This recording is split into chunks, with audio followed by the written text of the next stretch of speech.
have Tim Vaughn on the podcast. Thank you very much for coming out. Bro. So, you're a musician extraordinaire. You've been traveling the world doing this. Tell me a little bit more about your journey towards that. I started just in Saskatoon, growing up at the blues club, and playing guitar, and then went on the road with your uncle, Earl Ferrer. Yeah. And that was with Mo Badass. With Mo Badass, right? Pre steadies, right before it changed to the steadies. So, right. Yeah. Lots of other bands, and just kind of doing my own thing for a long time now too. And then it's taken me all over the place. That's good. How did you even think that you'd be able to do something like that? Because there's a lot of people that they dream of something, but they don't pursue it because they think it's too hard. How are you wired that so different? I think it was something that I knew I wanted to do pretty much. I was about 11 when I knew, like, right away that that's exactly what I wanted to do. 11? Maybe 10 or 11 probably. Okay. And I was like, that's totally what I have to do that. It's okay. There was no question. So, and that became sort of the time where I started putting in like the 8 hours a day kind of thing, practicing and things like that. And I didn't really have a teacher at the time either, so it was kind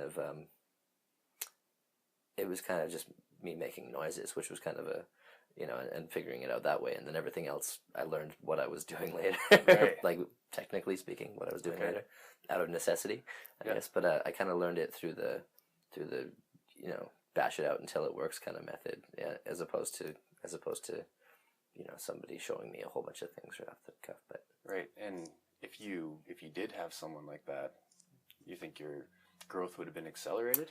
No, because I was doing it in a way that worked for me. I think I was hearing. I already had the sound kind of in my head that I was going for, and I still learned that way, and I still write that way too, and I still create that way, anyways, from that place. And I try to be really organic with it from that perspective, I guess. But right. I mean, I do learn a lot from watching other people play too, and I always have. But it's never been like a one-on-one thing. Okay. As far as teaching goes, but it's I couldn't say that I'm self-taught, because everybody who I've seen ever has taught me something along the way. Of course. But, okay. Yeah. Do you have any mentors then? Yeah, for sure. I mean, your uncle's one of them for sure. I mean, I was on the road with him for quite a while, and I learned a lot about performance from him, big time. Vro is a huge one for me too. Right. He's still my favorite guitar player. Okay. Who else? I mean, Prince is huge. You can't.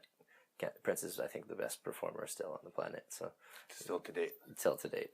I've never seen anybody, but Bruno Mars is getting up there though. He's getting pretty. Oh yeah. Pretty darn good for sure. Okay. Yeah. His live show is pretty unreal. Oh, right on. Yeah. I have yet to see one of his live shows. Unfortunately, I don't get to see many shows. I am in the same boat because I'm usually playing. Exactly. Yeah. Exactly. Yeah. Anytime there's a show going on, I have a show too. Yeah, for sure. All right. Now, how do you stay motivated on a day-to-day basis? Because you're a busy guy. There's got to be some times where it feels like it's overwhelming. Well, I've definitely had lulls in whether, I mean, especially in the last 10 years as far as the music industry goes too, because it's changed like dramatically compared to even when I started. Right. As far as venues even, and what venues are willing to have people perform at and things like that too. So that's why I started doing the cruise ship thing, because it got me, working. Right.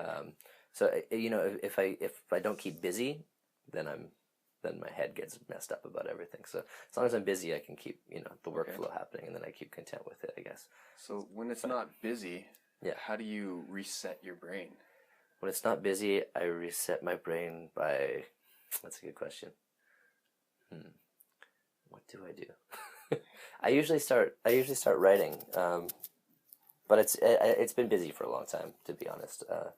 There's very few like not busy times, but when they happen, it's usually a result of me not having enough foresight to get something organized for the time that it was or something. But that's been a while since that's ever really rare now. Yeah, really rare. Yeah, that's good. Sometimes too busy, but. So how did you create the contacts that you have? Well, a lot of them.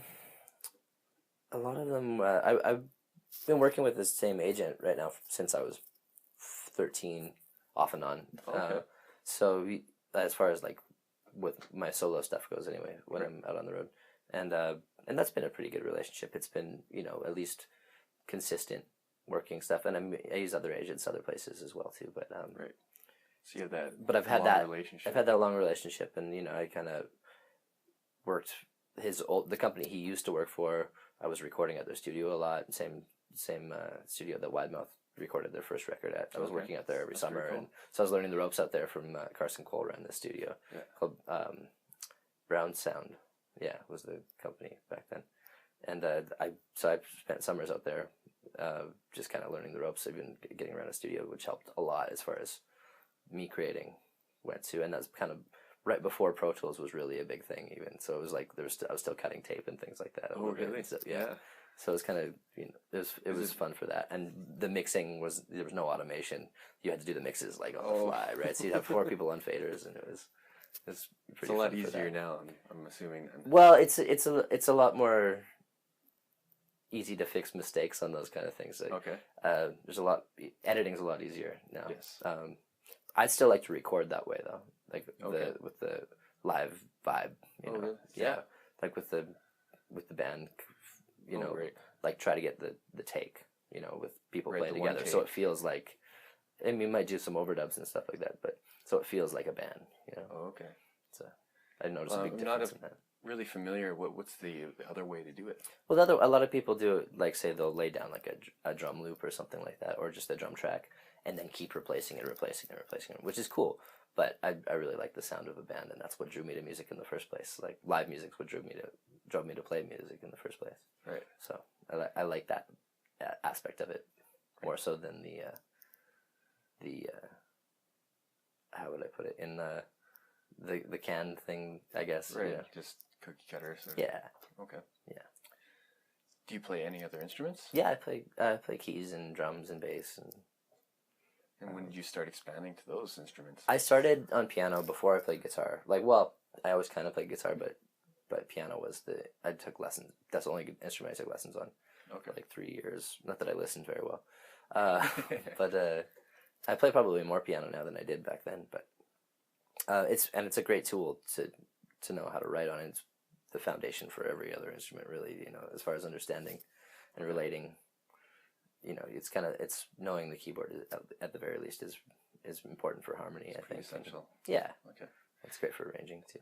So. Is there anything that you've learned from music and music theory, or perhaps that applies to life? That's a great question. Yeah. Well, I would not necessarily theory, but. Energy, anyways. There's something about energy that exists within sound waves and everything like that. That those things that create emotions, and also intent in all those things too, and how it's delivered. I noticed that more from like playing live, you can see how people react to what you're doing and how it changes people and their moods, right? And how you can be the conduit for that. Or that's gotta be pretty exciting. It's pretty neat, but it's also, it's something that I respect artists a lot that can do that that can really draw you in that way, and I think that there's lots of ways to do that with sound, with just attack, as far as it's like a comedian too. It's the timing is everything, and of course, and you get better and better at that all the time. Right. So do you watch your own performances back, or listen to them, I guess? I listen to board tapes. I don't watch them that much, just because I'm too lazy to set up a camera a lot of the time. I should be. But we record board tapes a lot, and I listen back to those all the time, and go back and be like, okay, well, I said something stupid there. I gotta fix that, and I'm not gonna say that again. Or if there's some, and it also is a good reference for me to go like, hey guys, we're missing this part, and usually we don't even have to really go and run it and practice it again. It's more because the guys I play with are all, right, everything really so good. Well. That they've done their homework already enough that we don't necessarily have to go back and rehearse it, but I make them aware of that point or something. And same with myself too. If I'm missing something or the groove's not settling right, then I'll go back and use that as a reference, just from it's usually just a simple board tape, kind of set back by the soundboard at the back of the room or something like that. Okay, and that's you're steady. That's how you grow and Yeah, and change the act, I guess. one thing I like to do, like when we kick off a tour, we play in Edmonton at this place called Blues on White, and we're usually there for a week, and we record every night usually, and then after the show we'll have a couple of drinks and then and listen back to the show and as a group, like up in our rooms and just, and we're all in the same place the whole time, so we can go back and forth and very cool. Yeah, just kind of talk it out, and then there's no everybody calls everybody on their things, and it's all good. You know what I mean? It's no constructive criticism. Constructive criticism. It's not even because everybody hears it. Right. Yeah. It's not even criticism. It's just like yeah, or like ideas will start flowing as far as the flow of the show goes. Like my drummer has always been the most honest with me with that straight up. So we've had a good relationship with that. We've been playing together for 16 years now. So it's like. You start to get into sort of a meshed groove. He has no problem calling me on anything, and vice versa. So yeah. Okay. So you're doing so much work for the show and after the show. What goes on before the show? Before the show itself, I mean, sound check. The biggest part of my job is driving. Yeah. Probably the travel. Yeah, it takes up the most time. So I mean. Sound check. I mean, they're pretty much the same every time you get a sound check. Set up around the drummer, and figure out where you can fit, and depending on the size of the stage, the venues are always different too. Advancing the shows as much as possible, making sure you're organized with that is always a key too, and I do most of that. So, how do you keep organized? I just got into a routine of doing it a certain way. Do you want to share it? I'm really happy with having an iPhone now. Yeah. Okay. Or whatever. I was using a Galaxy at 1.2, which was all good. But yeah, I think it's just keeping track. I've got a routine of how I advance every show. I'll make sure that I get a hold of a venue if it's somewhere new anyway. Sometimes you get in the routine with other places because you know what it's going to be. But if it's a new place, I try to make sure that we know what's coming up, so there's no huge surprises anyway. Exactly. But it's just kind of making quick calls, or if it's through the agent, making sure, sometimes you got to be on them as well. On the same page. Making sure that we're on the same page. If there's rider stuff that we need to deal with, making sure that that's all taken care of. Accommodations. And that's more to make sure that everybody else is comfortable too, because that's also my job. It's not just the fronting and playing. So you're the manager as well. Yeah. In a sense. Yeah, for sure. How many musicians are in your band? Most of the time 4. I've done the 3-piece thing. I've done the 7-piece thing before. But right now it's usually 4. Sometimes 5 if my buddy Ben's in town. He's in Vancouver most of the time right now. But if he's ever around, we try to get him on the gig too. Nice. So, yeah.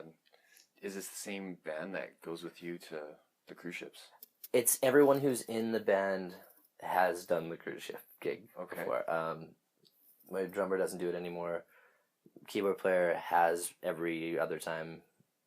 He's not this time, but and the bass player is coming this time. So it's but it's been a different band every time. Okay. It's never been entirely the same band every time I've done that gig. But how many shows do you play on a day? That's a really good gig for repertoire, that's a cover gig, but it's you play 150 nights a year basically straight pretty well, 3 to 5 sets a day depending on. Okay. So it's quite a bit, yeah. And I mean, everybody always asks me, "Oh man, that's like the dream." I was like, "Yeah, but it's a lot of work. Trust me, we do 200 plus songs, and there's a lot of material to work on, and I'm not a very good reader on stage, so which I think looks silly anyways. So I have to commit everything to memory, or else I'm memorize it. Yeah, I have to memorize it, or else I'm. Do you have any tips on memorizing things? Sure. Well, just repetition for me. I muscle memory is huge, even with lyrics. Even on stage too, I find that performance things, like little things that you do show wise, getting the muscle memory for those kind of things happens too, and it starts to trigger. Especially when you're doing 450 shows or sets, right? Yeah, 450 days. Yeah, it's a lot. You definitely your skills enhance over that time. For sure, your chops get better. Your voice gets worn out, but it gets stronger too. It's a lot of singing. Yeah, definitely a lot of singing. So if we do ever get a seldom day off, it's like, oh yes. Not because we're tired of playing. It's like my voice needed a break so bad. Then you feel weird because you're so used to working every night. But Right. yeah. So when you do something like the cruise ship, do you put other things on hold?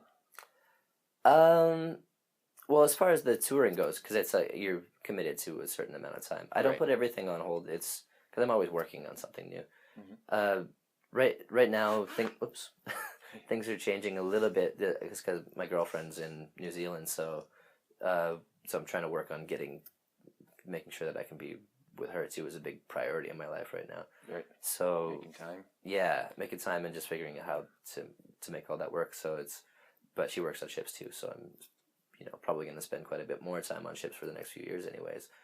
And it could be in a different light too. I might be doing it in a different way the next contract or something. But so I put some things on hold. Like I put the touring thing and the original project on hold, but I'm always working on it, and sometimes it needs a break anyways. Because I feel like when I'm doing my solo projects exclusively for too long, I feel too self-involved almost about it. And the nice thing about the cruise ship gig for me too is that I don't make my schedule for a change. It relieves that. It's a lot of work on the other side of things, but it's a nice break in that I don't have to be the guy that organizes everything.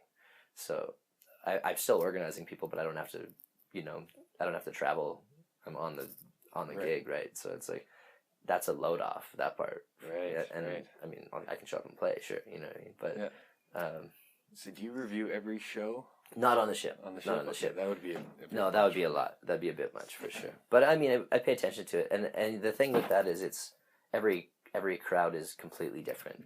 So you really learn a lot about different audiences from that gig too, because every cruise is different. The age demographic is different, and we usually know, or at least if we ask, what the demographic's going to be on the cruise as far as age goes. That's by the time they sign on, so we can kind of sort of anticipate how our sets are going to go, but you never really know for sure, because sometimes until you're actually there.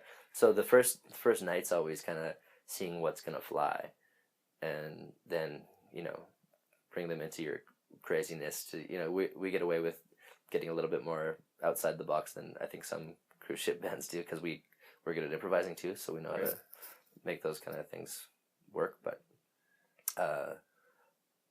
it's definitely makes you read your audience very well. Yeah, so, you learn a lot about that. Yeah, and it's cool too, because you try to be as on the show as you can. It's like everybody else on the ship is doing, especially on the entertainment side, is doing a show, right? They're really good. Some of the best, most talented people I've ever met have worked those gigs, and they still keep meeting amazingly talented people. But you learn a lot from watching others too, and it's a kind of tight little community. It's fun. Nice. Yeah. And where has the cruise ship gig taken you now? Well, I pretty much work out of Australia when I'm doing that gig, and then we'll travel around to the islands around there, like in Vanuatu and New Caledonia, Fiji. And it's got I end up in Singapore for if there's a dry dock or something, which is cool, which I love. Singapore is such a cool city. Yeah. That's awesome. That's really, really cool. In your time getting to your current level of success, have there been any setbacks or failures along the way that made you kind of step back and really evaluate it and think, should I keep going? Well, I think the biggest thing is just like getting stressed out over money and things like that, which, you learn how to not waste money. I guess it's really, which is really tough because it's an expensive endeavor to do original music and make CDs, especially when people don't buy them anymore. Right. But you still kind of have to have a product of some sort, at least like a business card version of that now. So that's been one thing, just adjusting to new media in that way, I think, and figuring out a business model that works. I really still don't know what works, but I know where I'm at I guess with it. It's being comfortable with where I'm at. That's kind of keeps me going with it. Like I guess success is relative. So sometimes things will feel like a setback, but as long as it's moving forward, it's all good. Right. Yeah. Oh, very good. I'm gonna take that for myself and grow my business with that as well. Cool. So, do you know what motivates you? Well, what motivates? Yeah, actually, You do, yeah. I was thinking about this earlier. The first time I ever got on stage and played, and you can probably relate to this too, the energy that you get from the crowd, even just the reaction from it. It could be a smaller crowd than anything. You're kind of chasing that dragon all the time. Yeah. Right? Definitely. And now that I'm more content in my life, it's less of that, and it's more like I know that I'm comfortable with it, so I don't get stressed out about that anymore. I used to get stressed out about it like crazy, like, oh, it has to be perfect, but it's like you're not going to please everybody too at the same time. But it's growth from that. You're always there's definitely that energy that you can feed off people, and you don't leech it off people, but you try to respect that relationship. I think, and that's what gets me going still. And sharing ideas, just especially if people are loving something that you created, whether it be just a moment or whether it be a song, or and you can feel that in different ways. And there's it's a roller coaster of emotions playing a show, if you think about it, or doing your show as well. I'm sure, just seeing how people react. But your timing changes all the time, and it's a fun kind of game with yourself and the audience each time. So that's I love that. Game. A little bit, yeah. Yeah, that's good. A little bit. I just recently started thinking of business as a game and my show as a game. I think the show that way. The business side, I kind of had to split my. I try my hardest, anyways. I'm not the greatest at it, but I try to split my brain into almost like I'm a different dude when I'm the business guy compared to when I'm on stage. Right. I kind of not even persona, but I try to step outside myself a little bit when I'm on stage. As far as like, I'm very, very deliberate when I'm doing, or I try to be very deliberate when I'm doing the business thing. On stage, I'm really trying to gather something from somewhere else. Like I'm not necessarily in the room the whole time. I'm trying to like gather from wherever I can. Right. You know what I mean? Because sometimes you have a crowd that isn't giving you anything back too. So and that probably helps when you have all that muscle memory. Yeah, now you can start to think about other things and think ahead. For sure, able to perform. Absolutely, yeah. If you can think ahead in the song while you're singing a song, it's kind of neat for that. That's why the repetition is important for me in the practice, for sure. When you write and you create new songs and new material, if you ever come into a roadblock, how do you get past that roadblock? I do something different. Yeah? Yeah, I put that aside and then come back to it later if I feel like I'm going to need it. I don't like waste time on an idea if it's not coming right away. I don't always feel like if an idea wasn't meant to be seen through at that moment, that's okay. So I don't really feel like it's a writer's block thing for that. A lot of times it's just sketching some of those things. Like might be an idea that works with something else later. It might not fit in the same place that I originally intended it to, and that's sometimes a good thing, but it might serve a better purpose down the road with something else that I've come up with and that needed that other thing to go to that place. Right. So do you have like an idea journal or something? Yeah, I you should see all the papers that I still have. I keep almost everything that I've ever written down as far as on a creative level.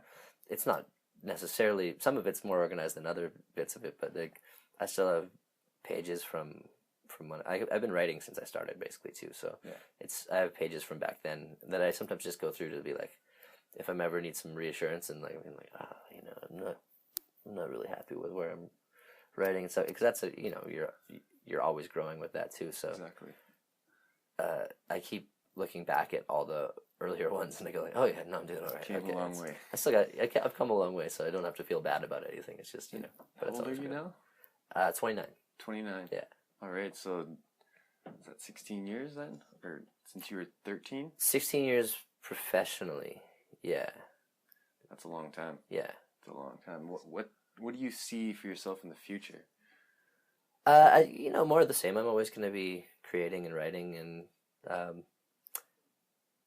I'm right now kind of at the point where I'm choosing my battles a little bit differently as far as touring goes, especially on the Canadian side of things. Just because there's a lot of things that I've done already, and I want to do different things. You know what I mean? Don't want to get caught in the same circle of exactly, because everything that if you continue to do the same thing, you're gonna get stuck there. Yeah, exactly. So I'm trying to figure out exactly, just changing my plan of attack, because I've been doing the same for so long in that regard. Right. But now that I'm doing these other things, like, so do you want more cruise ships then? Well, for now a little bit, and that's largely for the relationship. Yeah. Thing, which I care a lot about, and that's my priority right now, to be honest. Like, and that's new for me too. I've never had that where that's been my priority, but it's something that keeps me working for sure, and it's something that I want to get better at too. I want to get better at that gig as well as get better at my solo stuff too. And I think one serves the other. So of course, okay, yeah. It's kind of a nice balance. Yeah, that you need. Yeah, for sure. When do you leave for your next cruise ship? Well, I'm going to see my girlfriend right away, like in a couple of weeks, or in a week and a half, I guess. And then I start my next contract on like November 15th. Okay. And then that's another 5 months. All the way through Christmas. All the way until April 1st. Yeah, November 15th, April 1st, and then. Does it ever get, because you've been born and raised in Saskatoon, right? Mm-hmm. Where I wasn't born in Saskatoon, but born in Sacramento. Sacramento? Yeah. Oh, I didn't know that. Yeah. I just assumed, sorry. Yeah, I've grown up here most of the time. I lived in Regina a little bit too. Okay. Yeah. I'm sorry. That's okay. So Sacramento, so that mean you're a U.S. citizen? Yeah, I'm a dual citizen. Dual citizen? Yeah. Okay. That must help out a lot when you're It does. I haven't played down there a whole lot. I've done a little bit, but so it's been cool. Like, they don't really question me if I bring a guitar across the border or something, which is nice. If it's just me anyways, I haven't brought the band across at all. I've done some solo stuff in the stateside, but yeah, but it's never been an issue as far as. And where's your family? Is it here? My mom's family's all from here. My dad's family's all in California and Nevada. And, right. Yeah. When you're on the cruise ship, since you're there for such a long period of time, do you ever feel homesick? And a little bit, yeah. But it's one of those things too. It's I like the separation a little bit too. I get homesick, but I'm also I love that. I love being away, because it's one of those things about that I've always loved is being on the road, right? It's since I got hooked on that as well, and it's almost like that all the time. Just when I'm on a ship or something too. So if I'm busy, I'm happy, and I still keep in touch with everybody like every couple days, or at least once a week as far as my family goes. I get a little, like holidays, you get homesick a little bit, I think, but then when you get home, you get the quality time, and then you know, right, and then you're good. Very cool. Yeah, very cool. I'd like to know, actually, before we go any further, first I just want to acknowledge you for being a crazy hard worker ever since you were a young boy. Thanks, and you've done so much work. I think they say it's about 10,000 hours is what you need to put into an art form or a craft in order to be an expert at it. I have heard that. I feel like you're surpassing 20,0ng hours or something. I have no idea. It must be a crazy. I've never thought about counting. It's just it's sort of an internal need to do it, right? more than anything else. So. And that hard work, you get it. Whereas, if anyone can take anything from this, it's just that if you keep on pursuing something like yourself, you keep at it every single day. Yeah, for sure. You're going to get it. It's something. You're living proof of that. Yeah, getting outside your head is the hardest thing sometimes too. Because I've had bouts of like getting really down on myself for a period of time or something too, and about what I'm doing, and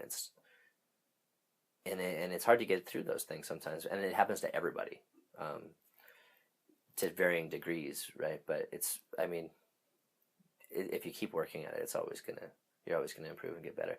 But it's tough to kind of see the results, the fruits of your labor, really, from the being inside your own head. Right. It's hard to know that, and it's, as long as you're growing. Like I said, when I look back at old lyrics and things like that, something like that, it's always okay. Nice, cool. Things are getting getting better, and there's growth here. Right. That's what ultimately what I was after. Exactly. So, yeah. So it's good to see that you have grown, and that it just snowballs into more motivation and sure, yeah, pushing forward. Yeah, and opportunities. You have to hustle for opportunities, but also they'll come if you keep working and growing too. So, and it's not going to come quick. If there's no get rich quick. There's definitely no get rich. Like there's in the music industry, it's not about that though either. It's like, for me, it's always been about being able to live and work as a musician. I've never been big about it's if there's any notoriety and any sort of fame, that's never been a really real thought in my mind. I mean, success is something I want to be able to command a certain amount for what I do, that I can sustain myself on and live and still work on, which is changing. A comfortable life. Live a comfortable life, comfortable, happy life. Which, I mean, everybody's like talk to your parents or something like that. It's like life is always stressful, and there's no. It's always gonna be that way. There's always gonna be something, right? Right. So, it's not gonna be perfect. It's never gonna be easy. It never should be, though. It's kind of easy, part of why we're on this rock. You know what I mean? Everyone would do it if it was easy, right? Yeah, exactly. All right. Not everybody can. So, but if you keep on doing it, the success is a byproduct. For sure. Hard work is definitely key. It doesn't happen overnight. Do you still put 8 hours in every day of practice? No, I wouldn't say that I put in 8 hours. It's one of the, I practice differently now than I did back then. If I'm working on something, though, I'll practice until I get it done. Right. I'll keep working. Like sometimes I've had to learn.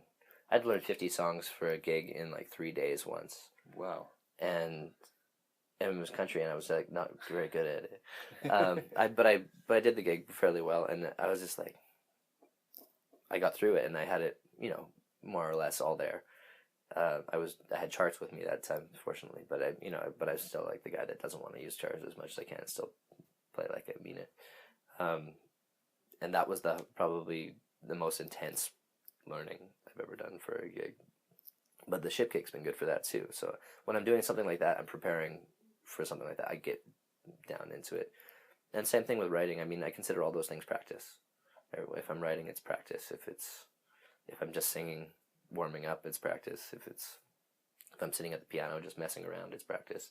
Or if I'm learning a song, it's practice. All those things they're I don't do it consciously very often, unless I have something that I have to prepare for. Right.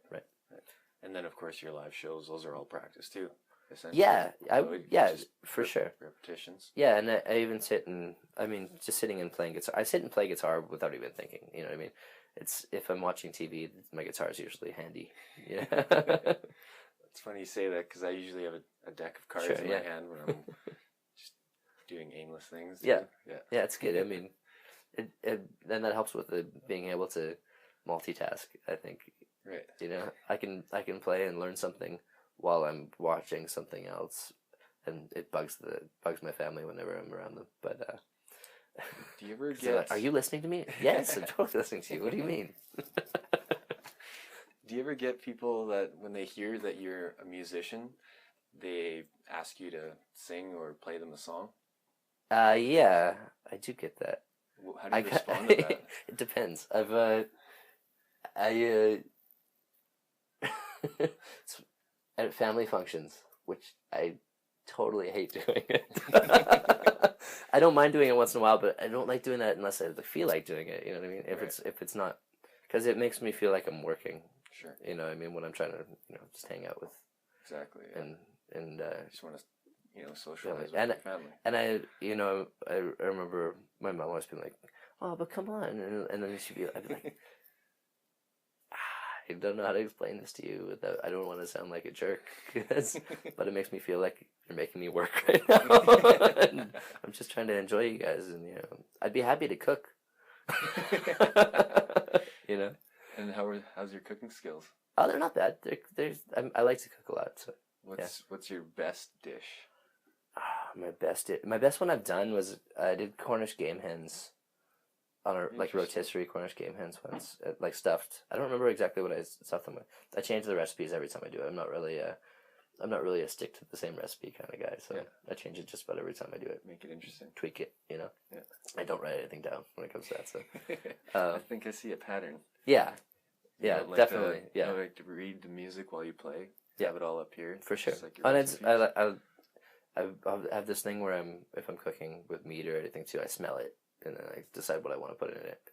As from that moment, kind of react to it from whatever is out there, I guess. So you're really all about your senses. Yeah, for sure, definitely. Can we try something? Sure. It's a way of depriving yourself of one sense. Maybe not depriving, but altering it, and then in turn seeing how your brain is able to comprehend it. It's a speech jammer. It's pretty fun. I have a feeling though that because you're a musician, you have a heightened sense of hearing, and it might not even work on you. Well, it's always worth a try. Anyways. Yeah, if you want to try it.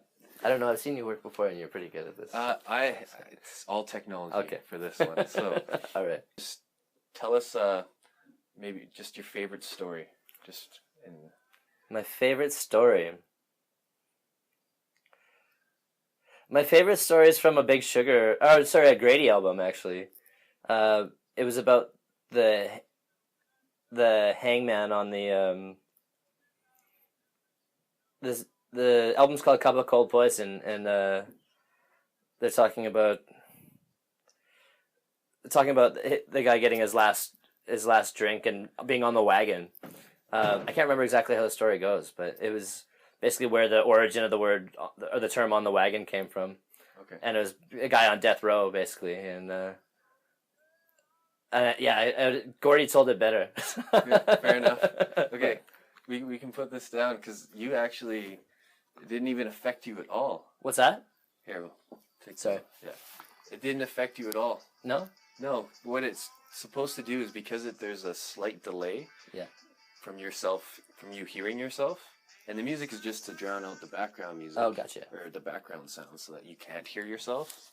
Oh, okay. Out of your mouth, but then it replays it back about 1/4 of a second later. Oh, that is supposed to, make you unable to speak fluently, but you had no problem. You know what's interesting about that is that I hear myself in my head, right? I hear the resonance in my head.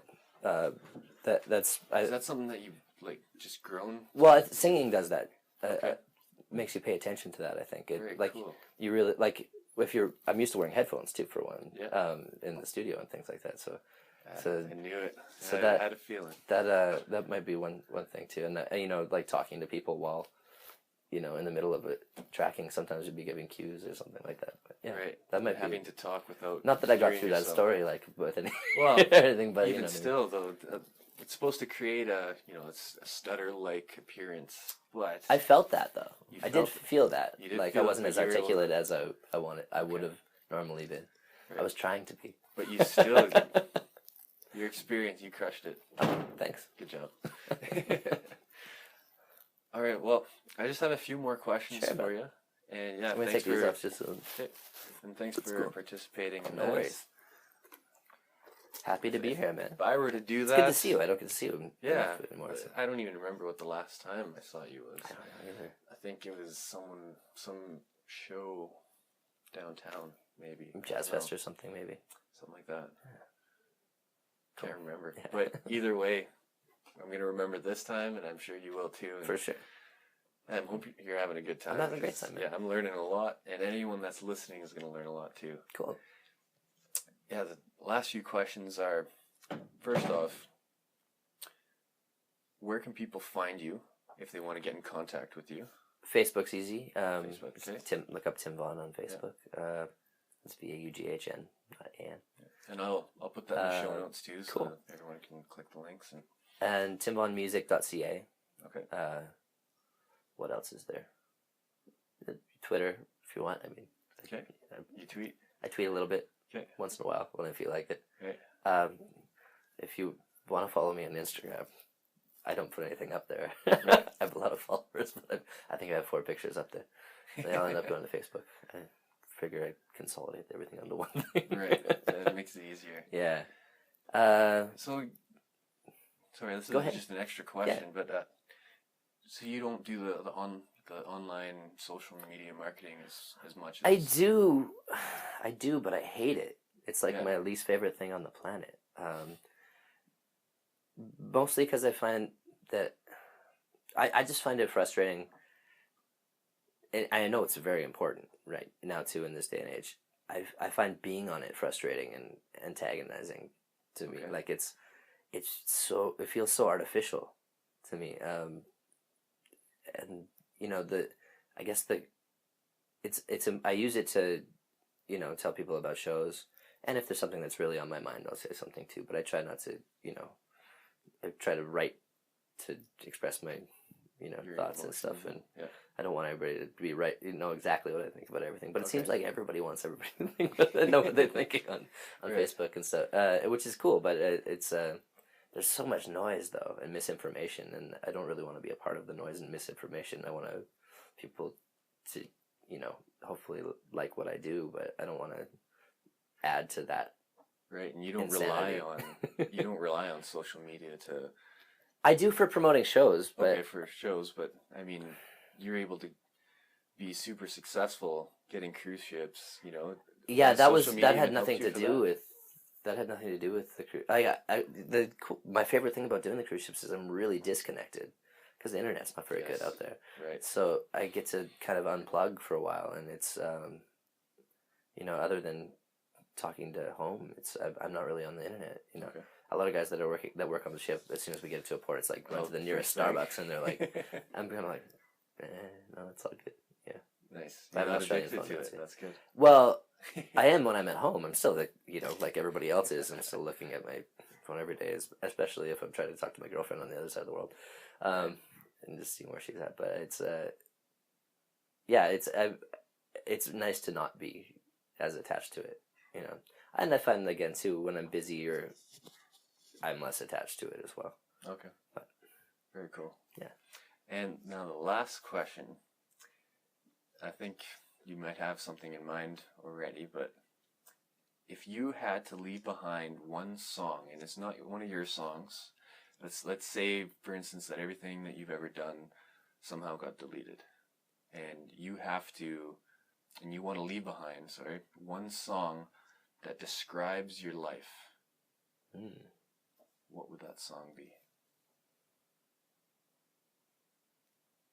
That's a thinker. And I only say song because you're a musician. I usually will ask people, a movie. Movies TV are show, easier for that, I think. Or a book. Movies are definitely easier for that. Spinal Tap would be the movie. Yeah. I haven't seen it. Actually, every musician will say that. They're like, man, it just hits home. Because everybody can relate to just about every funny thing that happens. As a musician can relate to every funny thing that happens in that movie. I'll have to watch it. If nobody's seen it, it's so good. Spinal Tap. Yeah. It's a little insight into... We're not sponsored. Oh, no. They're just so good. So funny. That's a hard question because there's different... Let's broaden it. How about an album? Album. Songs in the Key of Life was a big one. Is a big one, and it goes through so many different ideas. But actually, Shuggy Otis Inspiration Information. Okay. That's when it kind of it feels like a journey the whole time to me too. Okay. And why I say that is not necessarily the lyrics the whole time or anything like that, but it's sort of just the ride that it takes you on. Sort of it has its peaks and valleys in the record, and they're all good, but it's got a definite flow to it that feels like a story, you know. Interesting. Okay. And then at the very end, it just kicks up into this, like, you know, I'm always hoping for a happy ending kind of thing, you know what I mean? Right. So it's yeah, that's Okay. and it kind of has Very that kind of vibe, but then the rest of life passing by is like it feels like a dream. The last song is called Daydream, and it's probably the coolest song on the record, if you ask me. All right. And that's kind of got a bit of a. Very cool. I'm gonna listen to that right after the. It's got right a dreamy after vibe. session Yeah, here. it's a cool vibe album. It's a psychedelic kind of, you know, funky album. He's playing everything on it too, so I can really relate to him as a musician that way too. I mean, my first things I ever recorded were all me playing all the instruments on and kind of, you know, building that way. So it's Right. kind of cool. He did that. He was kind of like Prince before there was Prince. Okay. So Interesting. That's really cool. Thank you for sharing that. no worries. And I kind of lied. I have one more question. No for you. worries. As many as you want, man. This is the last one, I think. If you could leave behind one very important piece of information, of advice, whatever it might be, to your future children, what would it be? And they have to do it. They have to adhere to it, eh? Yeah, exactly.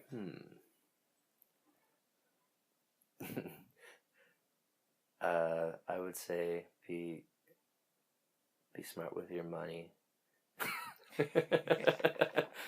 Don't waste time. Try not to waste time. Boredom is an illusion. I guess those are Wise words. Yeah. Boredom is an illusion. I like that. Did you create that? I have yourself? to tell myself that all the time. Yeah. Right on. Well, thank you, Tim, for coming out to the podcast and, you know, allowing me to pick your brain and learn from you. It's been a pleasure. Thanks, brother. Thank you very much.